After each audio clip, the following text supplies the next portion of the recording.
السلام عليكم ورحمة الله وبركاته. بسم الله الرحمن الرحيم. الحمد لله رب العالمين. صلاة الله وسلامه على النبي الأمين وعلى آله وصحبه أجمعين. أما بعد. അഭിനന്ദരായ മുസ്ലിം youth league MSF നേതാക്കളെ, പ്രവർത്തകരെ, അള്ളാഹുവിൻ്റെ ഭയങ്കരമായ അനുഗ്രഹം കൊണ്ട് അഭിനന്ദരായ CH മുഹമ്മദ് കോയ സാഹിബിനെ നമ്മൾ വീണ്ടും സ്മരിക്കുകയാണ്. 1983 അഥവാ 42 വർഷങ്ങൾക്ക് മുമ്പ് ഹൈദരാബാദിൽ വെച്ച് അകാല മരണത്തിന് മഹാനായ CH കീഴടങ്ങി. ഇന്ന് 42 വർഷം കഴിയുകയാണ്. 42 വർഷങ്ങൾക്ക് ശേഷവും നമ്മളൊരു മനുഷ്യനെ സ്മരിക്കുകയാണ്. നമ്മളിൽ മിക്കവരും മഹാനായ CHനെ കണ്ടിട്ടില്ല. CH പറയുന്നത് നേരെ കേട്ടിട്ടില്ല. CHനെ അനുഭവിച്ചിട്ടില്ല. CHനെ കണ്ടവരെ കണ്ടതാണ്. CHനെ കേട്ടവരെ കേട്ടവരാണ്. CHനെ കുറിച്ച് വായിച്ചവരാണ്. CHനെ കുറിച്ച് CHന്റെ സേവനങ്ങളിലൂടെ CHനെ അറിഞ്ഞവരാണ്. പക്ഷെ ഒന്നാലോചിച്ച് നോക്കൂ, നമ്മുടെ ജീവിതത്തിൽ കണ്ടവരെ തന്നെ മരണപ്പെട്ടു പോയതിന് ശേഷം നമ്മൾ ഓർക്കാറില്ല പലപ്പോഴും. എന്നു വേണ്ട, നമ്മിൽ പലരും ആണ്ടുകളും അതുപോലെ തന്നെ മരണ ദിനങ്ങളൊക്കെ ആചരിക്കാറും അനുസ്മരിക്കാറുമുള്ളവരാണ്. നമ്മുടെ പൂർവ്വപിതാക്കളുടെ 42 വർഷങ്ങൾക്ക് മുമ്പ് മരണപ്പെട്ട ഏതെങ്കിലും പിതാവിൻ്റെയോ പൂർവ്വപിതാവിൻ്റെയോ ആണ്ടറുതുകൾ നമ്മൾ ആഘോഷിക്കാറുണ്ടോ? അതല്ലെങ്കിൽ നമ്മൾ അനുസ്മരിക്കാറുണ്ടോ? വിരളമായിരിക്കാം. എന്തുകൊണ്ടാണ് 42 വർഷങ്ങൾക്ക് ശേഷവും നമ്മൾ കേൾക്കാത്ത ഒരു മനുഷ്യനെ നമ്മൾ അനുസ്മരിച്ചു കൊണ്ടിരിക്കുന്നത്? ഒരു അറബി കവി പറഞ്ഞത് ഞാൻ ഓർക്കുകയാണ്. മഅശമൻ അശമത് മുമൻ ഖസായിലുഹു വലം യമത് മൻ യകുൻ ബിൽ ഖൈരി മദ്കൂറ. മഅശമൻ അശമത് മുമൻ ഖസായിലുഹു. ചീത്ത സ്വഭാവം കൊണ്ട്, അതല്ലെങ്കിൽ സ്തുത്യർഹമായതൊന്നും പറയാനില്ലാതെ ജീവിച്ചവൻ ജീവിക്കുന്നില്ല. സ്തുത്യർഹമായി ജീവിച്ചവൻ മരിക്കുന്നുമില്ല. അവന്റെ സ്മരണകൾ എന്നെന്നും നിലനിൽക്കുന്നതാണ്, ബാക്കിയാകുന്നതാണ്. 1983 മഹാനായ CH മുഹമ്മദ് കോയ സാഹിബ് തൻ്റെ ഡസനോളം വരുന്ന രോഗങ്ങൾ കൊണ്ട് പൊറുതിമുട്ടി തൻ്റെ മകളോട് നിനക്കെന്ത് വേണം എന്ന് ചോദിച്ച് ഹൈദരാബാദിലേക്ക് പോയ, ഞാൻ ഹൈദരാബാദിൽ നിന്ന് തിരിച്ചു വരുമ്പോൾ നിനക്കെന്ത് വേണമെന്ന് ചോദിച്ച് ഹൈദരാബാദിലേക്ക് പോയ മഹാനായ CHന്റെ ഭൗതിക ശരീരമാണ് പിന്നീട് അങ്ങോട്ട് കേരളത്തിലേക്ക് വരുന്നത്. മഹാനായ CH മരിച്ച് 1983 മരണപ്പെട്ടുവെങ്കിലും ഇന്നും മരിക്കാതെ ജീവിക്കുന്നത് CHന്റെ കർമ്മങ്ങൾ കൊണ്ടാണ്. നമ്മൾ മാതൃകയാക്കേണ്ടതും ആ കർമ്മങ്ങളെയാണ്. CH മുഹമ്മദ് കോയ സാഹിബ് കേവലം ഒരു രാഷ്ട്രീയക്കാരനായിരുന്നില്ല, കേവലം ഒരു എഴുത്തുകാരനായിരുന്നില്ല, കേവലം ഒരു പത്രപ്രവർത്തകനായിരുന്നില്ല, കേവലം ഒരു അധികാരിയോ ഒരു ഭരണീയനോ ആയിരുന്നില്ല. ഏതൊരു വ്യക്തിക്കും ജീവിതത്തിൽ മാതൃകയാക്കാവുന്ന ഒരു പിടി മാതൃകകൾ സമ്മാനിച്ചുകൊണ്ടാണ് മഹാനായ CH നമ്മിൽ നിന്നും കടന്നുപോയത്, നമ്മുടെ മുന്നേ നടന്നത്. ഒരു വിദ്യാർത്ഥിക്ക്, ഒരു അധ്യാപകന്, ഒരു ഗവേഷകന്, ഒരു രാഷ്ട്രീയ പ്രവർത്തകന്, ഒരു രാഷ്ട്രീയ നേതാവിന്, ഒരു നേതാവിന്, ഒരു അനുയായിക്ക്, ഒരു കുടുംബനാഥന്, എല്ലാം ഏത് മേഖലയിലുള്ളവർക്കും മാതൃകയാക്കാൻ ഒരു പിടി മാതൃകകൾ സമ്മാനിച്ചുകൊണ്ടാണ് മഹാനായ CH മുഹമ്മദ് കോയ സാഹിബ് വിട പറഞ്ഞു പോയത്.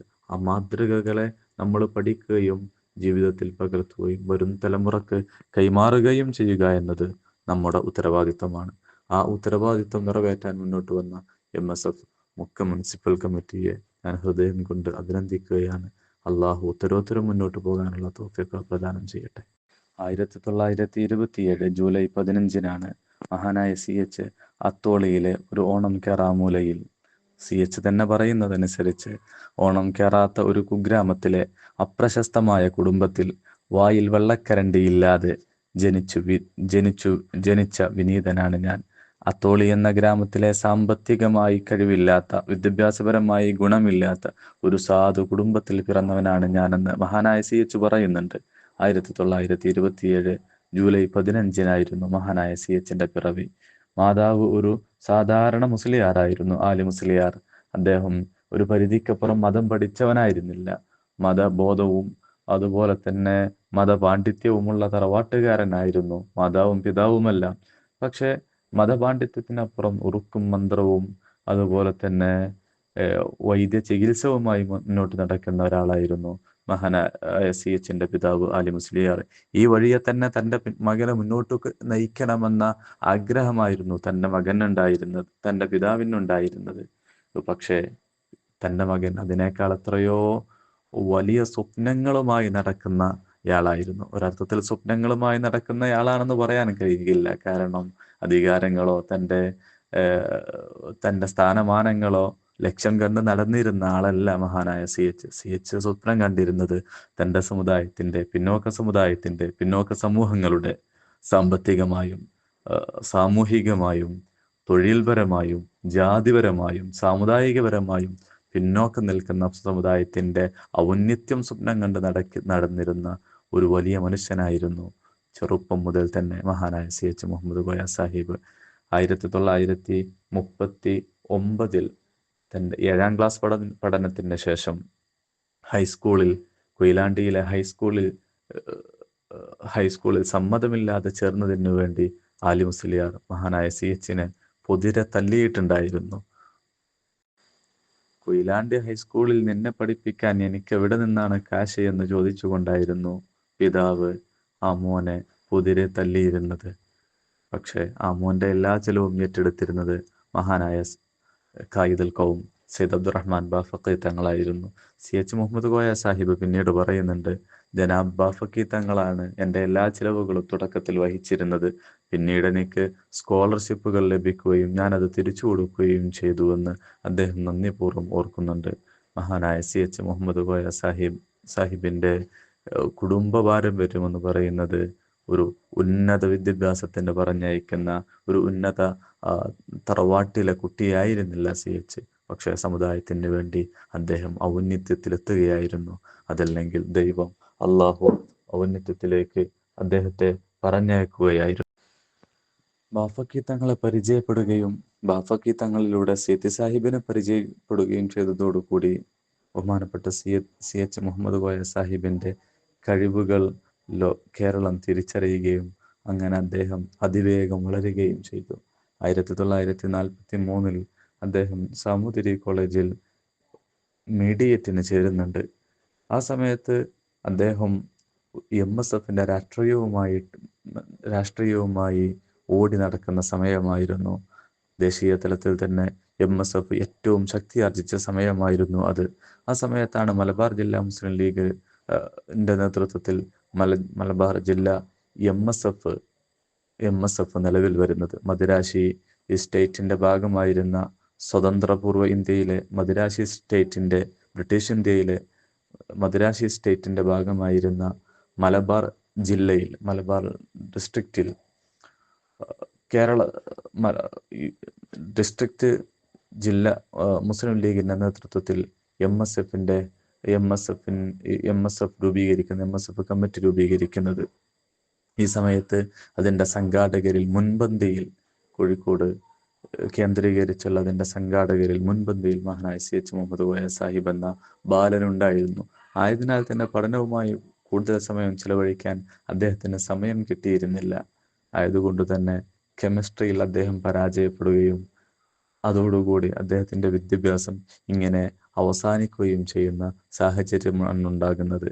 ഇതേ സമയത്ത് തന്നെ ചന്ദ്രികയിലും മറ്റുമായി അദ്ദേഹം ധാരാളമായി ലേഖനങ്ങൾ എഴുതുകയും കുറിപ്പുകൾ എഴുതുകയും കത്തുകൾ എഴുതുകയും ചെയ്യുന്ന ഒരു പതിവുണ്ടായിരുന്നു.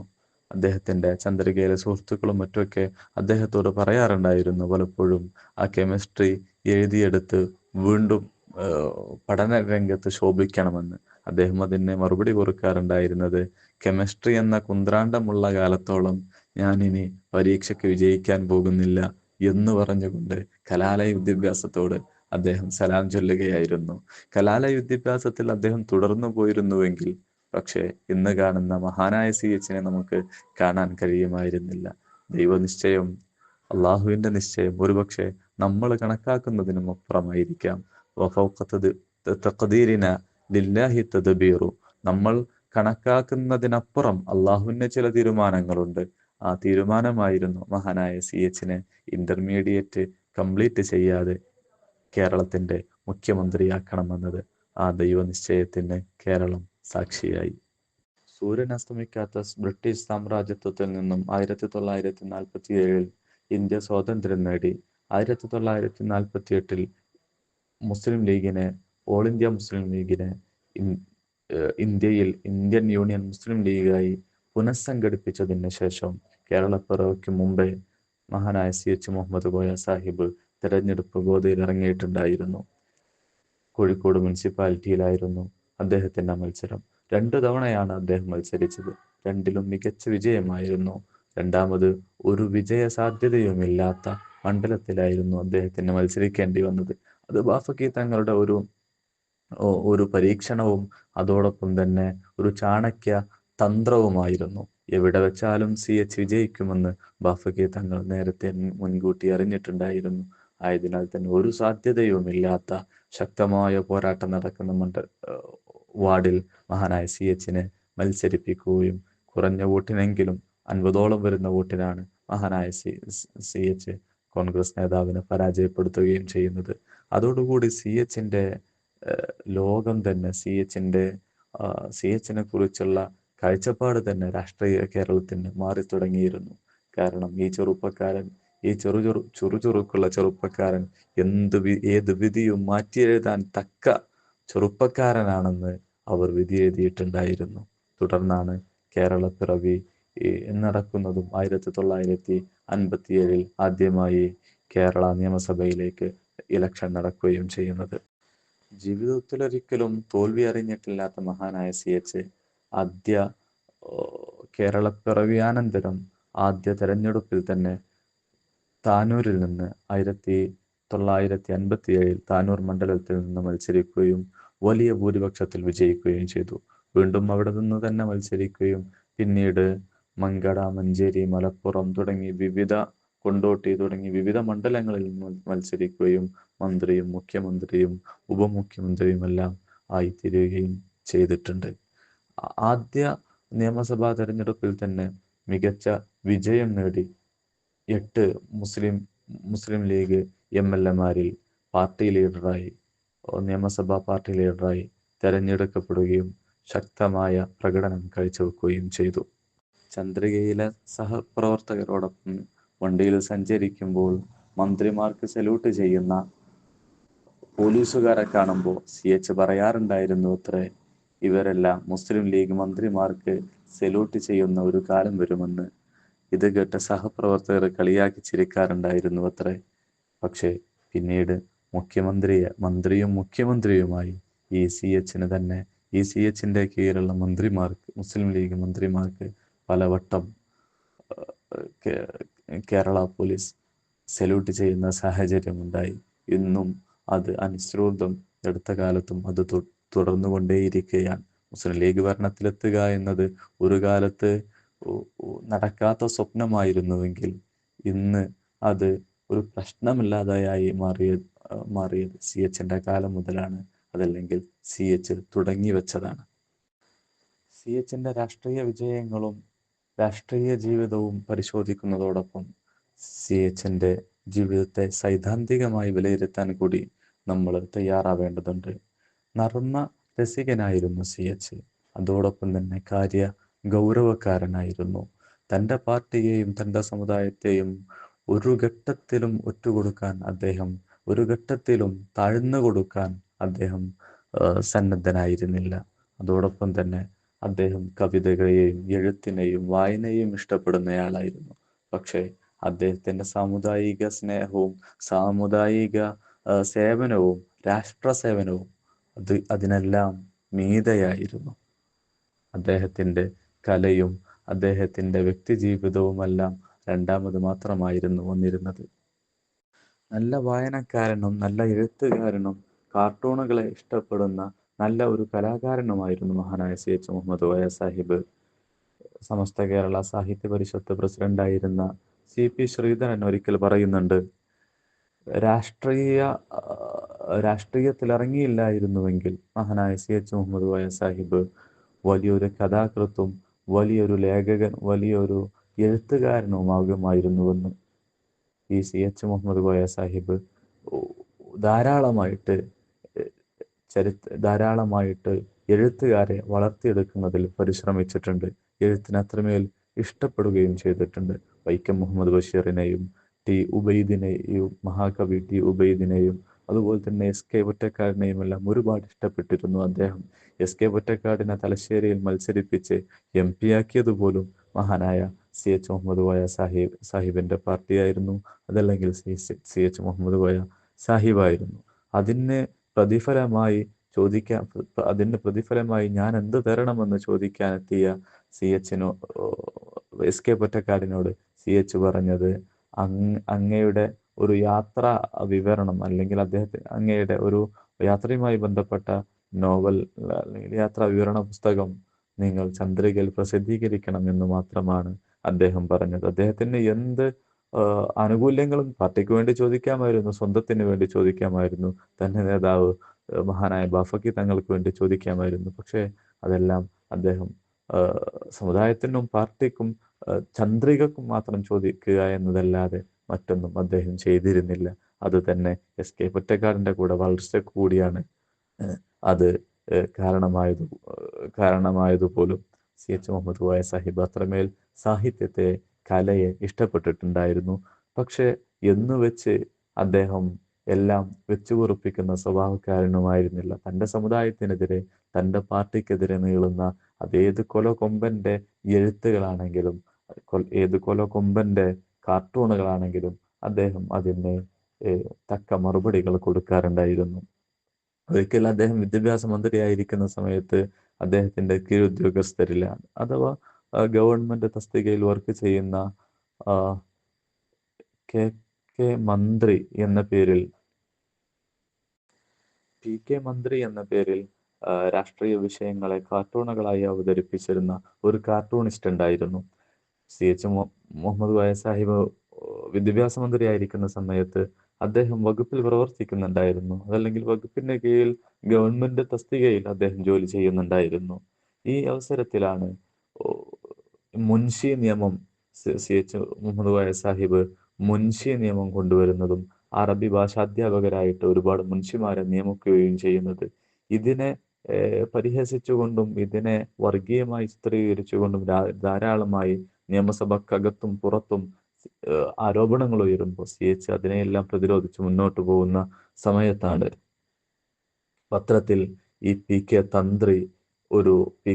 മന്ത്രിയുടെ പേരിൽ ഒരു കാർട്ടൂൺ പ്രത്യക്ഷപ്പെടുന്നത്. കുട നന്നാക്കാനാളില്ല എന്ന പേരിൽ തൊപ്പിയിട്ട, അതുപോലെ തന്നെ മുസ്ലിം ചിഹ്നമുള്ള ഒരാളെ ഒരു കാർട്ടൂൺ വരച്ചുകൊണ്ട് ആക്ഷേപിക്കുന്നതായിരുന്നു ഇത്.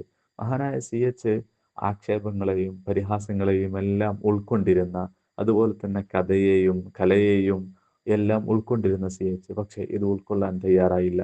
തൻ്റെ സമുദായത്തിന്റെ ചിഹ്നങ്ങളെ ആക്ഷേപിക്കുന്നത് അതൊരിക്കലും അദ്ദേഹം പൊറുപ്പിച്ചിരുന്നില്ല. അദ്ദേഹം ഉടനെ തന്നെ ഇദ്ദേഹത്തെ സസ്പെൻഡ് ചെയ്യുകയാണ് ഉണ്ടായത്. ഇദ്ദേഹത്തെ ഗവൺമെന്റ് തസ്തികയിൽ നിന്ന് PK മന്ത്രിയെ ഒരു കാർട്ടൂൺ വരച്ചതിന്റെ പേരിൽ സസ്പെൻഡ് ചെയ്യുകയാണ് ഉണ്ടായത്. ഇങ്ങനെ ഒരു സാഹചര്യം ഇങ്ങനെ CH അസ്വസ്ഥമായ ഒരു സാഹചര്യം, അതല്ലെങ്കിൽ ആരോപണങ്ങളിൽ അസ്വസ്ഥമായ ഒരു സാഹചര്യം ഉണ്ടാവുകയില്ല. അത് വ്യക്തിപരമായിട്ടായിരുന്നില്ല CH അസ്വസ്ഥപ്പെട്ടത്. തൻ്റെ സമുദായം ആക്ഷേപിക്കപ്പെട്ടപ്പോൾ, തൻ്റെ സമുദായത്തെ വർഗീയമായി ചിത്രീകരിച്ചുകൊണ്ട് തൻ്റെ സമുദായം എന്നെന്നും കുട നന്നാക്കേണ്ടവരാണ്, കുട നന്നാക്കാൻ ആളില്ലാത്തത് ഈ സമുദായം, തൊപ്പിയിട്ടവർ പള്ളിയിലും തൊപ്പിയിട്ടവർ ഗവൺമെന്റ് കോളേജുകളിലും ഗവൺമെന്റ് സ്കൂളുകളിലും നിയമസഭയിലും എത്തിയപ്പോഴാണ് കുട നന്നാക്കാൻ ആളില്ലാത്തത് എന്ന ധ്വനി ഉയർത്തുന്ന ചിത്രം വരച്ചപ്പോഴേക്ക് ആളെ പിരിച്ചുവിടാൻ CH സന്നദ്ധനായത്. CHന്റെ ഉള്ളിലെ ഉത്തരവാദിത്ത ബോധമായിരുന്നു. എന്നെ ഞാനാക്കിയ സമുദായത്തോടുള്ള ഉത്തരവാദിത്ത ബോധമായിരുന്നു. സ്വജനപക്ഷപാതിത്വത്തോടും അഴിമതിയോടും ഒരു വിധത്തിലും സന്ധിയാവാൻ CH സന്നദ്ധനായിരുന്നില്ല. ഈ അടുത്ത് സ്വതന്ത്രനായി മത്സരിക്കുകയും പിന്നീട് മന്ത്രിയാവുകയും പിന്നീട് യൂത്ത് ലീഗ് ശക്തമായ ആരോപണങ്ങൾ ഉന്നയിച്ചുകൊണ്ട് അദ്ദേഹത്തെ ലോകായുക്ത പുറത്താക്കപ്പെടുകയും ചെയ്യുന്ന സാഹചര്യമുണ്ടായി. അദ്ദേഹം മന്ത്രിയായി ചുമതലയേൽക്കുന്ന സമയത്ത് CHന്റെ കോട്ടിങ് പറഞ്ഞുകൊണ്ടായിരുന്നു ചുമതലയേറ്റിട്ടുണ്ടായിരുന്നത്. കഴിവുകെട്ടവനെന്ന് പറഞ്ഞാലും അഴിമതിക്കാരനെന്ന് പറയേണ്ടി വരികയില്ല എന്ന CHന്റെ മഹത്തായ കോട്ട് ചെയ്തുകൊണ്ടാണ് അദ്ദേഹം മന്ത്രിസഭയിൽ സത്യപ്രതിജ്ഞ ചെയ്യുകയുണ്ടായത്. പക്ഷെ അദ്ദേഹത്തെ പിന്നീട് സ്വജനപക്ഷപാതത്തിന്റെയും അഴിമതിയുടെയും പേരിൽ ലോകായുക്ത പുറത്താക്കേണ്ടി വന്നു. അതിന് ജനങ്ങൾക്ക് വേണ്ടി യൂത്ത് ലീഗിന് കോടതിയിൽ പോകേണ്ടി വന്നു എന്നത് യാഥാർത്ഥ്യമാണ്. യഥാർത്ഥത്തിൽ CHന്റെ ജീവിതം പറഞ്ഞത് തന്നെയായിരുന്നു. ഒരിക്കലും സ്വജനപക്ഷപാതവും അഴിമതിയും അദ്ദേഹത്തിന്റെ ജീവിതത്തിൽ കറ പുരണ്ടിട്ടില്ല. തൻ്റെ തൻ്റെ സഹോദരൻ PK അബ്ദുള്ളയോട് അദ്ദേഹം പറഞ്ഞിട്ടുണ്ടായിരുന്നു. PK അബ്ദുള്ള കാലിക്കറ്റ് യൂണിവേഴ്സിറ്റിയിൽ ഒരു തസ്തികക്ക് വേണ്ടി അപേക്ഷ കൊടുത്ത സമയത്ത് ആ അപേക്ഷ പിൻവലിക്കണമെന്നും ഒരിക്കലും നിങ്ങൾ കാലിക്കറ്റ് യൂണിവേഴ്സിറ്റിയിൽ ജോലി ചെയ്യരുതെന്നും തൻ്റെ സഹോദരനോട് മഹാനായ CH പറഞ്ഞിട്ടുണ്ടായിരുന്നു. കാരണം ഒരിക്കൽ പോലും ഞാൻ ഒരു യൂണിവേഴ്സിറ്റി ഉണ്ടാക്കിയത് എൻ്റെ കുടുംബത്തിലെ ഒരാൾക്ക് ജോലി ചെയ്യാൻ വേണ്ടിയിട്ടല്ല, മറിച്ച് അത് ഉമ്മത്തിന്, അത് സമുദായത്തിന്, അത് രാഷ്ട്രത്തിന് വേണ്ടിയുള്ളതാണ് എന്നതായിരുന്നു CHന്റെ ചിന്ത. മഹാനായ ഉമർ റളിയല്ലാഹു അൻഹുവിന്റെ ചരിത്രം ഇവിടെ ഓർത്തുപോവുകയാണ്. ഉമർ റളിയല്ലാഹു അൻഹു മരണശയ്യയിൽ കിടക്കുന്ന സമയത്ത് സഹാബത്തിനോട് തുടർന്നു വരേണ്ട ഭരണാധികാരികളെ കുറിച്ച് വസിയത്ത് ചെയ്യുന്നുണ്ട്. 4-5 പേരുടെ പേര് പറഞ്ഞുകൊണ്ട് മഹാനായ ഉമർ റളിയല്ലാഹു അൻഹു പറയുന്നുണ്ട്, എൻ്റെ മകൻ അബ്ദുള്ള അതിന് യോഗ്യനാണ്, 3-ാം ഖലീഫയാകാൻ എൻ്റെ മകൻ അബ്ദുള്ള യോഗ്യനാണ്, പക്ഷേ അവനെ നിങ്ങൾ 3-ാം ഖലീഫയാക്കരുത് എന്ന് പറയുന്നുണ്ട്. മഹാനായ ഖലീഫ ഉമറിനെ ബഹുമാനപ്പെട്ട CH പലയിടത്തും ഉദ്ധരിക്കാറുണ്ടായിരുന്നു. സമുദായത്തിന്റെ ശക്തി സൂചിപ്പിച്ചുകൊണ്ട് അദ്ദേഹം പറയാറുണ്ടായിരുന്നു, കാരൽ മാക്സും ഏംഗൽസും ജീവിച്ചിരിക്കുന്ന കാലത്ത് ഈ രാജ്യത്തിന്റെ ആവശ്യം ഉമറിന്റെ ഭരണമാണെന്ന് ഗാന്ധിജി പറഞ്ഞിട്ടുണ്ടെങ്കിൽ ആനയ്ക്ക് ആനയുടെ വലുപ്പമറിയാത്തത് കൊണ്ടാണ് ആനയെ നിയന്ത്രിക്കപ്പെടുന്നത് എന്നതുപോലെ മുസ്ലിം സമുദായത്തിന്റെ വലുപ്പവും മുസ്ലിം സമുദായത്തിന്റെ ചരിത്രത്തിന്റെ ബാഹുല്യവും അറിയാഞ്ഞതുകൊണ്ടാണ് മുസ്ലിം സമുദായം ഇങ്ങനെ ആരാന്റെ വിറക് വെട്ടികളും വെള്ളം കോരികളുമായി കഴിഞ്ഞുകൂടേണ്ടി വരുന്നത് എന്ന് CH പറയാറുണ്ടായിരുന്നു. ആ ഉമർ റളിയല്ലാഹു അൻഹുവിന്റെ അധ്യാപനങ്ങളെ ജീവിതത്തിൽ കൃത്യമായി കൊണ്ടു നടക്കുന്നയാളായിരുന്നു മഹാനായ CH എന്ന് ചരിത്രം വായിക്കുമ്പോൾ നമുക്ക് മനസ്സിലാക്കാനാകും. രാഷ്ട്രീയ പ്രവർത്തനങ്ങളും പൊതുസേവനങ്ങളും ജീവിതത്തിന്റെ ഭാഗമായി, ജീവിതത്തിന്റെ ലക്ഷ്യമായി കൊണ്ടു നടക്കുന്ന പലരും കുടുംബ ബന്ധങ്ങളിലും കുടുംബങ്ങളിലും വേണ്ടത് ചെയ്യാതെ ഉത്തരവാദിത്ത നിർവഹണത്തിൽ പിറകോട്ട് പോകുന്നത് നമ്മൾ പലപ്പോഴും കാണുന്നുണ്ട്. മാതാപിതാക്കളോടുള്ള കടമയിലും അള്ളാഹുവിനോടുള്ള ദൈവത്തോടുള്ള കടമകളിലും പിന്നോട്ട് പോവുകയും സമൂഹത്തോടുള്ള സമുദായത്തോടുള്ള കടമകൾ മാത്രമായി ചുരുങ്ങിപ്പോവുകയും ചെയ്യുന്നത് നമ്മൾ പലപ്പോഴും കാണാറുണ്ട്. CH മുഹമ്മദ് കോയ സാഹിബ് ഇതിലും തീർത്തും വ്യത്യസ്തനായിരുന്നു. അള്ളാഹുവിനോട് 5 വക്ത് നിസ്കരിക്കാതെ, അള്ളാഹുവിനുള്ള കടപ്പാടുകൾ തീർക്കാതെ സമുദായത്തോട് കടപ്പാടുകൾ തീർക്കേണ്ടതില്ല എന്ന മഹാനായ ഖായിദുൽ ഖൗം സയ്യിദ് അബ്ദുറഹ്മാൻ ബാഫഖി തങ്ങളുടെ കോട്ടിങ് ജീവിതത്തിൽ പകർത്തിയിരുന്നയാളായിരുന്നു CH എന്ന് നമുക്ക് മനസ്സിലാക്കാൻ കഴിയും. ഇത്തരത്തിൽ തന്നെ തൻ്റെ കുടുംബത്തോടുള്ള കടപ്പാടുകളും വളരെ കൃത്യമായിട്ട് മഹാനായ CH തീർക്കാറുണ്ടായിരുന്നു. അതല്ലെങ്കിൽ ആ കടപ്പാടുകളെല്ലാം നിറവേറ്റാറുണ്ടായിരുന്നു. സാമ്പത്തികമായി തൻ്റെ കുടുംബത്തിന് നേടിക്കൊടുക്കാനോ അതല്ലെങ്കിൽ സാമ്പത്തികമായി അവരുടെ ആഗ്രഹങ്ങൾ നേടിക്കൊടുക്കാനോ അതിൽ ഒരു പൂർണ്ണത അവകാശപ്പെടാൻ CHന് ഒരുപക്ഷെ സാധിച്ചു കൊള്ളണമെന്നില്ല. പക്ഷേ CHന്റെ ഭാര്യ ആമിന ഉമ്മക്കും അതുപോലെ തന്നെ CHന്റെ മക്കൾക്കും ഒരർത്ഥത്തിലും തൻ്റെ ആമിന ഉമ്മക്ക് തൻ്റെ ഭർത്താവിനെ കുറിച്ചോ മക്കൾക്ക് തൻ്റെ പിതാവിനെ കുറിച്ചോ ഒരിക്കലും പരാതി ഉണ്ടാവുകയില്ല. തന്നെ ധാരാളമായി ശ്രദ്ധിക്കാനോ ഒരുപാട് സാമ്പത്തികമായി ആഗ്രഹങ്ങൾ നിറവേറ്റി തന്ന് സന്തോഷിപ്പിക്കാനോ കോയ സാഹിബിന് കഴിഞ്ഞിട്ടില്ലെങ്കിലും കോയ സാഹിബ് എന്നോടൊപ്പം ചെലവഴിക്കുന്ന സമയങ്ങൾ അത്രയും മനോഹരമായിരുന്നുവെന്നും വേണ്ടതിലധികം പരിഗണനകൾ നൽകിയിട്ടുണ്ടായിരുന്നുവെന്നും ആമിന ഉമ്മ പറയുന്നുണ്ട്. അവര് ഒരിക്കൽ പറയുന്നുണ്ട്, അയൽ വീട്ടിലെ ഒരു വൃദ്ധൻ എന്തോ ആവശ്യത്തിന് വേണ്ടി വീട്ടിൽ വന്ന സമയത്ത് തൻ്റെ പ്രിയതമ ആമിനയോട് CH മുഹമ്മദ് കോയ സാഹിബ് ഇങ്ങനെ പറഞ്ഞു അത്രേ, ആമിന, നിന്റെ ബോയ് ഫ്രണ്ട് വന്നിരിക്കുന്നുവെന്ന്. ഇതുപോലുള്ള ഒരുപാട് തമാശകൾ കൊണ്ട് ജീവിതം സന്തോഷിപ്പിച്ചിരുന്നു എന്ന് ആമിന ഉമ്മ പറയുന്നുണ്ട്. അശ്രദ്ധനായ CHന്റെ കഥയും അവർ ഓർത്തെടുക്കുന്നുണ്ട്. തൻ്റെ അബോധ മനസ്സിൽ സമുദായത്തിൻ്റെ ചിന്തകളുമായിട്ട് എപ്പോഴും പേറി നടന്നിരുന്ന CH, പക്ഷേ തൻ്റെ ചെറിയ ചെറിയ കാര്യങ്ങളെ എപ്പോഴും മറക്കുമായിരുന്നു, എപ്പോഴും വിട്ടുപോകാറുണ്ടായിരുന്നു. എത്രത്തോളം എന്നാൽ അവർ പറയുന്നുണ്ട്, ഒരു ദിവസം അലക്കാനുള്ള ഡ്രസ്സ് നോക്കുമ്പോൾ എത്ര അന്വേഷിച്ചിട്ടും കാണുന്നില്ല. ആകെ CHനുള്ളത് 2-3 കൂട്ട് ഡ്രസ്സുകൾ മാത്രമായിരിക്കും. അതിൽ അടുത്ത ദിവസം ഇന്ന് അലക്കിയിട്ടാൽ മാത്രമാണ് അടുത്ത ദിവസം അത് ധരിച്ചു പോവാൻ കഴിയുക. പക്ഷേ എത്ര നോക്കിയിട്ടും കാണുന്നില്ല. അവസാനം CHും തിരയാൻ തുടങ്ങി.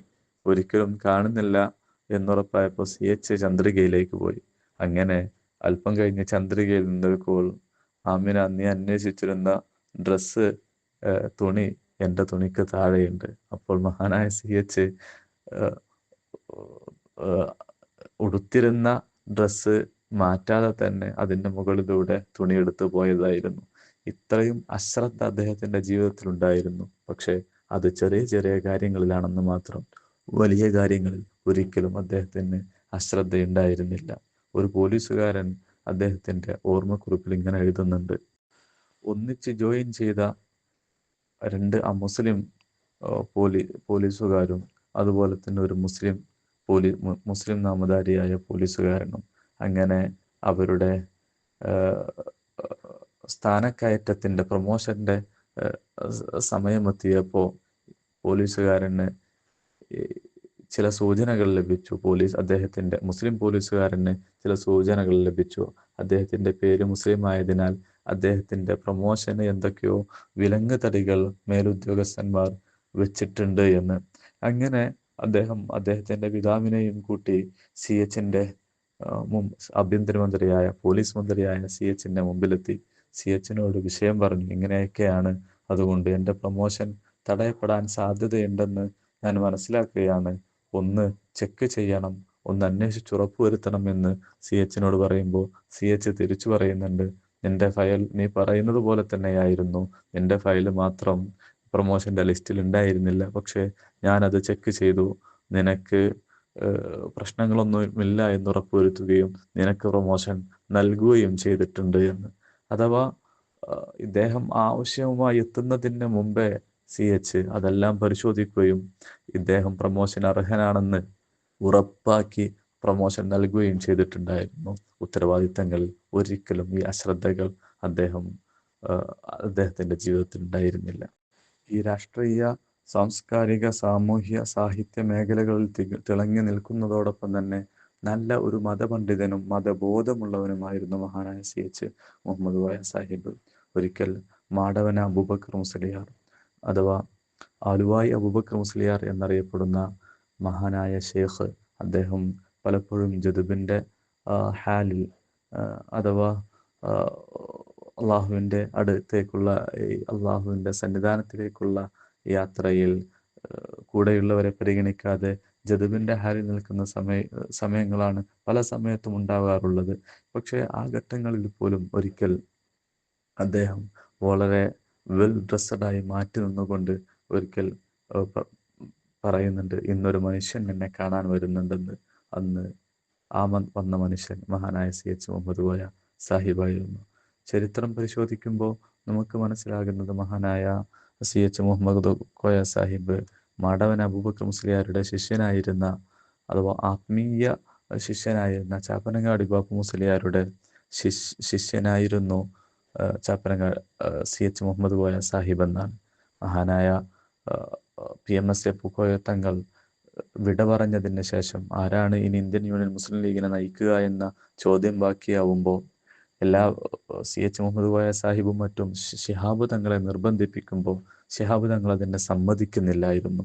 പിന്നീട് ശിഹാബ് തങ്ങൾ ശിഹാബ് തങ്ങളെ അതിന് സമ്മതിപ്പിച്ചത്, അതിന് സമ്മതം മൂളിയത് ചാപ്പരങ്ങാടി ഉസ്താദിലൂടെ മഹാനായ സിയച്ച് സമ്മർദ്ദം ചെലുത്തിയപ്പോഴായിരുന്നു. അഥവാ ഈ ആത്മീയ ഗുരുക്കന്മാർ തമ്മിൽ സിയച്ചിന് അഭേദ്യമായ ബന്ധമുണ്ടായിരുന്നുവെന്ന് നമുക്കിവിടെയും കാണാൻ കഴിയും. ആ ബന്ധം അദ്ദേഹത്തിൻ്റെ സൂക്ഷ്മ സംശുദ്ധ ജീവിതം അടയാളപ്പെടുത്തുന്നുണ്ട്. ഞാൻ നീട്ടിക്കൊണ്ടുപോവുകയല്ല, സിയച്ചിൻ്റെ വാചാലത കൂടി പറയാതെ അവസാനിപ്പിക്കാനാവില്ല. സിയച്ച് ഉന്നതമായ വാചാലത കൊണ്ട് അനുഗ്രഹിക്കപ്പെട്ട ഒരാളായിരുന്നു. സിയച്ച് ഉരുൾക്ക് പേര് കണക്കെ മറുപടികൾ കൊടുക്കാറുണ്ടായിരുന്നു. ഒരിക്കൽ സിയച്ചിനെ കുറിച്ച് ആരോപണമുയരുന്നുണ്ട്. EMS നമ്പൂതിരിപ്പാട് സിയച്ചിനെ കുറിച്ച് പറയുന്നുണ്ട്, സിയച്ച് കോൺഗ്രസിലേക്ക് പാർട്ടി മാറുകയാണ്, അധികാരമോഹം വെച്ച് കോൺഗ്രസിലേക്ക് പാർട്ടി മാറുകയാണെന്ന്. ഇതേക്കുറിച്ച് പത്രക്കാർ സിയച്ചിനോട് ചോദിക്കുമ്പോൾ സിയച്ച് മറുപടി പറയുന്നത് ഇങ്ങനെയാണ്: കാണിപ്പയ്യൂർ ശങ്കരൻ നമ്പൂതിരിപ്പാട് ജ്യോത്സ്യം നടത്തുന്നത് എനിക്കറിയാം. ഏലമനക്കൻ ശങ്കരൻ നമ്പൂതിരിപ്പാട് ജ്യോത്സ്യപ്പണി തുടങ്ങിയത് എനിക്കറിയില്ലായിരുന്നുവെന്ന്. പിന്നീട് EMS അനാവശ്യമായ വിവാദങ്ങളും അനാവശ്യമായ ആരോപണങ്ങളുമായിട്ട് സിയച്ചിൻ്റെ മുന്നിലേക്ക് ചെന്നിട്ടുണ്ടായിരുന്നില്ല. EMS പോലും പറഞ്ഞിരുന്നു, മുഹമ്മദ് കോയെ പോലെ സംസാരിക്കാൻ കഴിയുന്നവർ എൻ്റെ പാർട്ടിയിൽ പോലും ഇല്ല എന്ന്. കേരള മുഖ്യമന്ത്രിയായിരുന്ന പട്ടൻ താണുപിള്ള ഒരിക്കൽ അദ്ദേഹത്തോട് ചോദിക്കുന്നുണ്ട്, മേത്തന്മാരിൽ അഥവാ മുസ്ലിങ്ങളിൽ ഇത്ര ശുദ്ധിയോടെ മലയാളം സംസാരിക്കുന്നവരുണ്ടോ എന്നെല്ലാം ചോദിക്കുന്നുണ്ട്. അതെല്ലാം സിയച്ചിൻ്റെ ഒരു ഭാഷാശുദ്ധിയും അതുപോലെ തന്നെ വാചാലതയും വാഗ്രാസവുമായിരുന്നു. നമ്മൾ ഇത്യാദി കാര്യങ്ങളെല്ലാം ജീവിതത്തിൽ പകർത്തേണ്ടതുണ്ട്. ഞാൻ അവസാനിപ്പിക്കുകയാണ്. സിയച്ച് ഒരു ബഹുമുഖ വ്യക്തിത്വമായിരുന്നുവെങ്കിലും സമുദായവും സാമുദായിക രാഷ്ട്രീയ പാർട്ടിയും തന്നെ താനാക്കിയ ഇടങ്ങളെയും മറന്നുകൊണ്ട് ഒരിക്കലും സിയച്ച് സഞ്ചരിച്ചിട്ടുണ്ടായിരുന്നില്ല. അവസാന സമയത്തും തൻ്റെ ഡസൻ കണക്കിന് ആരോഗ്യ പ്രശ്നങ്ങൾ പേറി നടക്കുമ്പോഴും പരിപാടികൾക്ക് പുറപ്പെടുമ്പോൾ അദ്ദേഹത്തെ ഭാര്യ തടയുമ്പോൾ അദ്ദേഹം പറയാറുണ്ടായിരുന്നത്, എന്നെ ഞാനാക്കിയ പാർട്ടിയോടും സമുദായത്തോടും എനിക്ക് കടപ്പാടുണ്ട് എന്നായിരുന്നു. ആ കടപ്പാട് കൊണ്ടാണ്, അതിൽ ഞാൻ മരിക്കുകയാണെങ്കിലും എനിക്ക് സന്തോഷമെന്നാണ് അദ്ദേഹം പറഞ്ഞിരുന്നത്. അങ്ങനെ തന്നെ അദ്ദേഹം മരണപ്പെടുകയും അതിൽ അദ്ദേഹം സന്തോഷിക്കുകയും ചെയ്തിട്ടുണ്ടാവണം. അള്ളാഹു അങ്ങനെ തന്നെ ആക്കി കൊടുക്കുമാറാവട്ടെ. അധികം ഇനിയും പറഞ്ഞ് മടുപ്പിക്കുന്നില്ല. നമ്മൾ പറഞ്ഞതും കേട്ടതൊക്കെ അള്ളാഹു ഒരു സാലിഹായ സൽക്കരമായി സ്വീകരിക്കട്ടെ. സിയച്ചിൻ്റെ പാത ജീവിതത്തിൽ തുടരാനുള്ള തൗഫീഖ് നൽകട്ടെ. അസ്സലാമു അലൈക്കും വറഹ്മത്തുള്ളാഹി വബറകാതുഹു.